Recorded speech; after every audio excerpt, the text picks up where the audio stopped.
Hello മക്കളെ, അബ്ദുൽ സാറാണ് ഇൻട്രോയിൽ നിന്ന്. നമ്മൾ ഇന്ന് നമ്മുടെ ആനുവൽ എക്സാമിന് ഏറ്റവും ഇമ്പോർട്ടന്റ് ആയിട്ടുള്ള ഏറ്റവും വെയിറ്റേജ് കൂടിയ ഫിഫ്ത്ത് ചാപ്റ്റർ ആണ് പഠിക്കാൻ പോകുന്നത്. നമുക്ക് കടക്കാം. നമ്മുടെ ഫിഫ്ത്ത് ചാപ്റ്റർ റീപ്രൊഡക്റ്റീവ് ഹെൽത്ത്. അപ്പൊ ഇതില് ആദ്യമായിട്ട് പഠിക്കേണ്ടതാണ് നിങ്ങൾ എന്താണ് ഫെർട്ടിലൈസേഷൻ.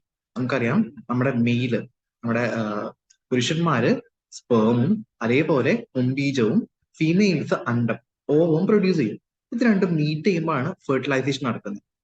ഈ പിക്ചറിൽ കാണിക്കുന്ന പോലെ നമ്മുടെ ഓവറിൽ നിന്ന് റിലീസ് ചെയ്യപ്പെടുന്ന ഓവുലേഷൻ വഴി റിലീസ് ചെയ്യപ്പെടുന്ന ഓവം, അതേപോലെ മെയിലിൽ പ്രൊഡ്യൂസ് ചെയ്യുന്ന സ്പേം രണ്ടും കൂടെ ഫെർട്ടിലൈസ് ചെയ്യും, കൂട്ടിമുട്ടും. ഫെർട്ടിലൈസേഷൻ വഴി ഉണ്ടാവുന്ന പ്രൊഡക്റ്റ് ആണ് നമ്മുടെ സൈഗോട്ട്. നമ്മുടെ ബേബി പ്രൊഡ്യൂസ് ചെയ്യുമ്പോൾ ആ ബേബിന്റെ ഫസ്റ്റ് സെല്ല് ആണ് ഈ പറഞ്ഞ സൈഗോട്ട്. പിന്നീട് ഈ സൈഗോട്ടിന് എന്താ ഡെവലപ്മെന്റ് നടന്ന്, സെൽ ഡിവിഷൻ നടന്ന്, അത് പല ഡിഫറെന്റ് സ്റ്റേജിലൂടെ കടന്നുപോയി എന്താവും ആ ബേബി ആയിട്ട് മാറും. ഈ സൈഗോട്ട് ഡിവിഷൻ നടന്ന് അടുത്ത സ്റ്റേജ് ആണ് മോറുല, ഒരു 8 to 16 സെല്ലുടെ സ്റ്റേജ്. അതായത് ആദ്യം ഒരൊറ്റ സെല്ല് ഉണ്ടായിരുന്നുള്ളതാണ് സൈഗോട്ട്. ആ സൈഗോട്ട് പിന്നീട് ഡിവൈഡ് ചെയ്ത് 2 സെല്ലാവും, 4 ആവും, 6 ആവും, 8 ആവും, ഇതേപോലെ ഡിവിഷൻ നടക്കും. അങ്ങനെ 8 മുതൽ 16 വരെ സെല്ലിലുള്ള സ്റ്റേജിന് പറയുന്ന പേരാണ് മോറുല. ഈ മോറുല പിന്നീട് ബ്ലാസ്റ്റോസിസ്റ്റ് ആയിട്ട് മാറും. മോറുലന്റെ അടുത്ത സ്റ്റേജ് ആണ് ബ്ലാസ്റ്റോസിസ്റ്റ്. ഈ ബ്ലാസ്റ്റോസിസ്റ്റ് ആണ് നമ്മുടെ ഫീമെയിലിന്റെ യൂട്രസിൽ പോയി അറ്റാച്ച് ചെയ്യുന്നത്. പിന്നീട് അറ്റാച്ച്മെന്റ് നടത്തി കഴിഞ്ഞാൽ പിന്നീട് അവിടെ കിടന്ന് ആ ബ്ലാസ്റ്റോസിസ്റ്റ് അറ്റാച്ച് ചെയ്ത് കഴിഞ്ഞാൽ അവിടെ കിടന്ന് ആ ഒരു ഫീറ്റസ് ആയിട്ട് ഡെവലപ്പ് ചെയ്യും. അപ്പൊ സ്റ്റേജ് നോക്കിക്കഴിഞ്ഞാൽ ആദ്യം തന്നെ ഓവവും സ്പെർമും ഫ്യൂസ് ചെയ്ത് ഫെർട്ടിലൈസേഷൻ നടന്ന് സൈഗോട്ട് ഫോം ചെയ്യും. സൈഗോട്ട് മോറുലയാവും, മോറുല ബ്ലാസ്റ്റോസിസ്റ്റ് ആവും. ഈ ബ്ലാസ്റ്റോസിസ്റ്റ് യൂട്രസിലെ എൻഡോമെട്രിയം, ഏറ്റവും ഔട്ടർ മോസ്റ്റ് ലെയർ ആയ എൻഡോമെട്രിയത്തിലേക്ക് പോയി അറ്റാച്ച് ചെയ്യും. ആ പ്രോസസ്സിനെ പറയുന്ന പേരാണ് ഇംപ്ലാന്റേഷൻ. ഇംപ്ലാന്റേഷൻ നടക്കുന്നത് കൂടെ ആ കുഞ്ഞ് അമ്മയുമായിട്ട് കണക്ഷൻ ഫോം ചെയ്യും. പിന്നീട് ബ്ലാസ്റ്റോസിസ്റ്റ് ഫീറ്റസ് ആയിട്ട് ഡെവലപ്പ് ചെയ്യും. ഓക്കെ, ഇതാണ് ഒരു ഗ്രോത്ത് സ്റ്റേജ് വരുന്നത്. അപ്പൊ പഠിക്കേണ്ടത് ഈ ഒരു ഫിഗർ പഠിക്കണം നിങ്ങൾ. ഈ ഫിഗറിൽ പാർട്സ് മാർക്ക് ചെയ്യാൻ പഠിക്കണം. എന്താണ് ഫെർട്ടിലൈസേഷൻ, എന്താണ് ഇംപ്ലാന്റേഷൻ എന്ന് പഠിക്കണം. അതേപോലെ ഗ്രോത്ത് സ്റ്റേജ് പഠിക്കണം. നമ്മുടെ സ്പെർമോ ഓവം ഫ്യൂസ് ചെയ്ത് സൈഗോട്ട് ഫോം ചെയ്യും. സൈഗോട്ട് മോറുലായിട്ട് ഫോം ചെയ്യും, ഡെവലപ്പ് ചെയ്യും. Morula to blastocyst, blastocyst foetus ആവും. ഫീറ്റസ് പിന്നീട് ബേബി ആയിട്ട് ഡെവലപ്പ് ചെയ്യും. അപ്പൊ ഈ ഒരു ഡെവലപ്മെന്റ് സ്റ്റേജും ഈ ഫിഗറും പഠിക്കണം. ഓക്കെ, നമ്മുടെ പുംബീജവും അണ്ടവും കൂടി ചേർന്ന് സിക്താന്തം രൂപപ്പെടും. സിക്താന്തം മോറുലയായിട്ട് മാറും, മോറുല ബ്ലാസ്റ്റോസിസ്റ്റ് ആയിട്ട് മാറും. ബ്ലാസ്റ്റോസിസ്റ്റ് എൻഡോമെട്രിയത്തിൽ വന്ന് അറ്റാച്ച് ചെയ്യും. അതാണ് ഇംപ്ലാന്റേഷൻ. അത് പഠിക്കാം. ഇനി അങ്ങനെ ഇംപ്ലാന്റേഷൻ നടന്ന് കുറച്ച് കാലങ്ങൾ കഴിയുമ്പോൾ നമ്മുടെ ഫീറ്റസ് ഗ്രോ ചെയ്യാൻ തുടങ്ങും. അങ്ങനെ ഒരു ഗ്രോ സ്റ്റേജ് എത്തുമ്പോഴാണ് നമ്മുടെ കുഞ്ഞെന്താ ഈ ഒരു വളർച്ച രൂപപ്പെടുന്നത്. അങ്ങനെ വളർച്ചയിൽ കുഞ്ഞിന് വേണ്ട ഭക്ഷണവും അതേപോലെ ന്യൂട്രിയൻസും ഓക്സിജനും എല്ലാം കൊടുക്കുന്ന അമ്മയായിരിക്കും.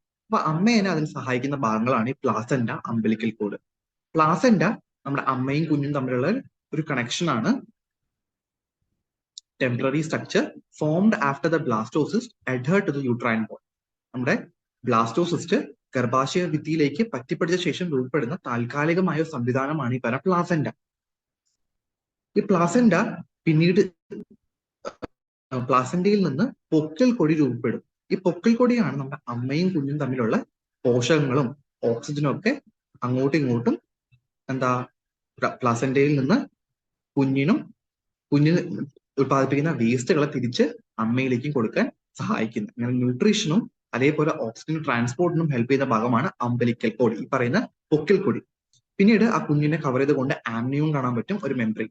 ആ ആംനിയോണിന്റെ ഉള്ളിൽ നമുക്ക് ആംനിയോട്ടിക് ഫ്ലൂയിഡ് കാണാൻ പറ്റും. ഈ ആംനിയോട്ടിക് ദ്രവം കുഞ്ഞിനെ പ്രൊട്ടക്ട് ചെയ്യാനും അതേപോലെ കുഞ്ഞിന്റെ നിർജ്ജലീകരണം, ഡീഹൈഡ്രേഷൻ പ്രിവെന്റ് ചെയ്യാനും സഹായിക്കുന്നു. അപ്പൊ ഈ ഭാഗങ്ങൾ പഠിച്ചു വയ്ക്കുക. പ്ലാസന്റ, അംബലിക്കൽ കോഡ്, പൊക്കിൾ കൊടി, ആംനിയോട്ടിക് ദ്രവം, ആംനിയോട്ടിക് ഫ്ലൂയിഡിന്റെ ഫംഗ്ഷൻ ചോദിക്കും, ഇമ്പോർട്ടന്റ് ആണ്. അതേപോലെ ആംനിയോൺ, ഈ പാർട്സും മാർക്ക് ചെയ്യാൻ പഠിക്കാം. പിന്നീട് ഇമ്പോർട്ടന്റ് ആയി ചോദിക്കുന്ന ക്വസ്റ്റ്യൻ ആണ് ഡെവലപ്മെന്റ് ഓഫ് ഫീറ്റസ്. നമ്മുടെ കുഞ്ഞ് എങ്ങനെയാണ് വളരുന്നത്? നമുക്കറിയാം, നമ്മൾ പറഞ്ഞിട്ടുണ്ട് ഒരു 9 മാസം 9 ദിവസം, അതാണ് ഗർഭകാലഘട്ടം, നമ്മുടെ ജസ്റ്റേഷൻ പീരീഡ്. അപ്പൊ ജസ്റ്റേഷൻ പീരീഡിൽ കുഞ്ഞിന് എന്തൊക്കെ മാറ്റങ്ങളാണ് സംഭവിക്കുന്നത്? നമ്മൾ 9 മാസം നമ്മൾ 3 മാസങ്ങളായിട്ട് തിരിച്ചിട്ടുണ്ട്. നമുക്ക് ട്രൈമെസ്റ്റർ എന്ന് പറയാം. അപ്പൊ ആദ്യ ട്രൈമെസ്റ്റർ, സെക്കൻഡ് ട്രൈമെസ്റ്റർ, തേർഡ് ട്രൈമെസ്റ്റർ. അപ്പൊ 9 മാസത്തിൽ നമ്മുടെ കുഞ്ഞിന്റെ വളർച്ച പൂർത്തീകരിക്കും. അപ്പൊ ഓരോ ട്രൈമസ്റ്ററിലും ഓരോ ത്രൈമാസത്തിലും എന്തൊക്കെ വളർച്ചയാണ് കുഞ്ഞിന് സംഭവിക്കുന്നത് പഠിക്കണം. അപ്പൊ ആദ്യത്തെ ട്രൈമസ്റ്റർ, ഫസ്റ്റ് ട്രൈമസ്റ്ററിൽ ദ ഹാർട്ട് ബീറ്റ് ബിഗൻസ്, കുഞ്ഞിന്റെ ഹൃദയമെടുപ്പ് ആരംഭിക്കും. Formation of limbs, fingers and toes, കുഞ്ഞിന്റെ കാലുകളും ഒക്കെ രൂപപ്പെടാൻ തുടങ്ങും. Sex organs and organ systems of, അതേപോലെ ലൈംഗിക അവയവങ്ങൾ രൂപപ്പെടാൻ തുടങ്ങും. ഇനി അടുത്ത ട്രൈമസ്റ്റർ, അടുത്ത ത്രൈമാസത്തിൽ എന്താ, കുഞ്ഞിന് ചുറ്റും കുഞ്ഞിന്റെ തലയിലും ആയിട്ട് രോമങ്ങൾ വരാൻ തുടങ്ങും, മുടി വരാൻ തുടങ്ങും. അതേപോലെ കുഞ്ഞ് അനങ്ങാൻ തുടങ്ങും. Movement of foetus, eyelids open, eyelashes of, അതേപോലെ ഐലിഡ്സ് കൺപീലികളും കൺപോളകളും തുറക്കാൻ തുടങ്ങും. ഈ അവസാനത്തെ 7 to 9 months, തേർഡ് ട്രൈമസ്റ്ററിലാവുമ്പോൾ നമ്മുടെ ലങ്സ് അറ്റൈൻ കംപ്ലീറ്റ് ഗ്രോത്ത്, അതായത് ലങ്സിന്റെ പൂർണ്ണ വളർച്ചയെത്തും. ബോഡി സൈസ് ഇൻക്രീസസ്, കുഞ്ഞ് പൂർണ്ണ വളർച്ചയിലേക്ക് എത്തും. അതേപോലെ ബോഡി വെയിറ്റ് വയ്ക്കും, ഗെയിൻ ബോഡി വെയിറ്റ്, ശരീരഭാരം വർദ്ധിക്കുന്നു. അപ്പൊ ഈ ഒരു ചേഞ്ചസ് നിങ്ങൾ എന്താ ഇമ്പോർട്ടന്റ് ആയിട്ട് പഠിക്കണം. ഇത് നമുക്ക് എക്സാമിന് ചോദിക്കും. ഒന്നില്ലെങ്കിൽ എന്തൊക്കെ ചേഞ്ചസ് ആണ് ഇന്ന ഒരു ഫസ്റ്റ് ട്രൈമസ്റ്റർ നടക്കുന്നത്, അല്ലെങ്കിൽ നമ്മുടെ അടുത്ത് മൂന്നും ചോദിക്കും. ഗർഭസ്ഥ ശിശുവിന്റെ വളർച്ച ഒന്നാം ത്രൈമാസം, രണ്ടാം ത്രൈമാസം, മൂന്നാം ത്രൈമാസത്തിൽ എന്തൊക്കെ മാറ്റങ്ങളാണ് സംഭവിക്കുന്നത് എന്ന് ചോദിക്കും. ചിലപ്പോൾ മാച്ച് ചെയ്യാൻ പറയും നമ്മുടെ അടുത്ത്. ഈ ഒന്നാം ത്രൈമാസം എന്താ ഉണ്ടാവുന്നത്, രണ്ടാം ത്രൈമാസത്തിൽ എന്താ ഉണ്ടാവുന്നത്, മാച്ച് ചെയ്യാനും പറയും. ഇമ്പോർട്ടന്റ് ആയിട്ട് പഠിക്കണം ഗർഭസ്ഥ ശിശുവിന്റെ വളർച്ച എങ്ങനെയാണ്, ആ 9 മാസത്തിലെ എന്തൊക്കെ പ്രക്രിയയിലൂടെയാണ് കുഞ്ഞ് കടന്നു പോകുന്നത്. ഇനി ഇമ്പോർട്ടന്റ് ആയിട്ട് പഠിക്കേണ്ടതാണ് STIs, സെക്ഷലി ട്രാൻസ്മിറ്റഡ് ഇൻഫെക്ഷൻസ്, അഥവാ ലൈംഗിക രോഗാണുബാധകൾ. നമ്മുടെ സെക്സിലൂടെ, sexually transmitted diseases are mainly transmitted through sexual contact. Sexual കോണ്ടാക്റ്റിലൂടെ, ലൈംഗിക ബന്ധത്തിലൂടെ പകരുന്ന അസുഖങ്ങളെ പറയുന്ന പേരാണ് സെക്ഷലി ട്രാൻസ്മിറ്റഡ് ഇൻഫെക്ഷൻസ് അല്ലെങ്കിൽ STIs.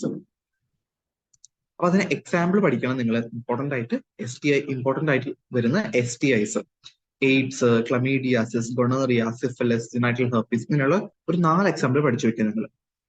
എല്ലാവർക്കും അറിയുന്ന രോഗമാണ് എയ്ഡ്സ്. ഈ സെക്ഷലി ട്രാൻസ്മിറ്റഡ് ഇൻഫെക്ഷൻസിനെ നമുക്ക് ട്രീറ്റ് ചെയ്യാനൊക്കെ വളരെ ബുദ്ധിമുട്ടാണ്, പ്രത്യേകിച്ച് ഈ എയ്ഡ്സ് ഒക്കെ. എയ്ഡ്സ് വന്നു കഴിഞ്ഞാൽ നമ്മുടെ ഹോൾ ഇമ്മ്യൂൺ സിസ്റ്റത്തെ ബാധിക്കും. അതുകൊണ്ട് തന്നെ അതിനെ പൂർണ്ണമായിട്ട് ചികിത്സിച്ച് ഭേദമാക്കുന്നത് ലിമിറ്റഡ് ആണ്. അതുകൊണ്ട് തന്നെ എന്താണ് STI, അതിന് എക്സാമ്പിൾ പഠിക്കാം. അതേപോലെ ഈ ഒരു ചാപ്റ്ററിൽ നിങ്ങൾ ഇമ്പോർട്ടന്റ് ആയിട്ട് പഠിക്കേണ്ട ടോപ്പിക് ആണ് നമ്മുടെ കോൺട്രാസെപ്റ്റീവ് മെത്തേഡ്സ്, ഗർഭനിരോധന മാർഗങ്ങൾ. അവ 2 തരമാണ്. ഒന്ന് പെർമനന്റ് മെത്തേഡ്സ്, ഒന്ന് ടെമ്പററി മെത്തേഡ്സ്, താൽക്കാലികവും അതേപോലെ പെർമനന്റ് ആയിട്ടുള്ള മെത്തേഡ്സ്. അപ്പൊ ആ ഒരു ടോപ്പിക് കൂടെ നിങ്ങൾ പഠിക്കാം. ഓക്കെ, അപ്പൊ എന്തായാലും ഈ ഒരു ചാപ്റ്ററിൽ നിങ്ങൾ ഇമ്പോർട്ടന്റ് ആയിട്ട് എന്തായാലും മിസ്സാക്കാൻ പറ്റാത്ത ടോപ്പിക്സ് ആണ് പറഞ്ഞേക്കുന്നത്. ബാക്കി ചാപ്റ്റർ കൂടെ നിങ്ങൾ പഠിക്കാം. ഓക്കെ.